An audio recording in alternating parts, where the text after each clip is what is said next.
भुवनेश्वर आज पूर्वपरी पालन करुच्ची पवित्र दशहरा महोत्सव। आमर एकाम्र क्षेत्र में 52टी मेढ़ अच्छी भुवनेश्वर को छाड़ी एकाम्र क्षेत्र भी बहुत चलचंचल।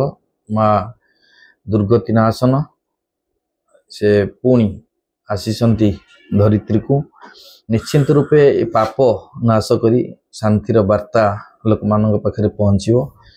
जो अशांत होइथिला पृथ्वी निश्चिंत रूपे शांत परिवेश सृष्टि हम माँ आगमन रे।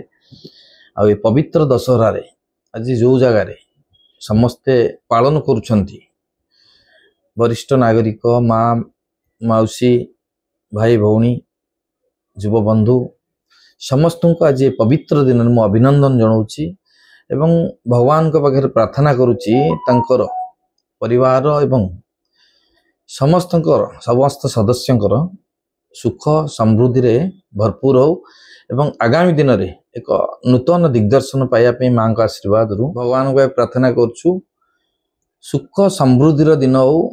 ये जो असुर जो कहते असुर रूपी मनुष्य मानव तांकर ध्वंस एक पवित्र माटी एकाम्र माटी शांतिर वार्ता बहन करा जाओ। गुरुद्रोही अच्छा अर्थद्रोही अच्छा सब प्रकार द्रोही जो द्रोही अच्छा निश्चित रूपे विनाश आवश्यकता अच्छी।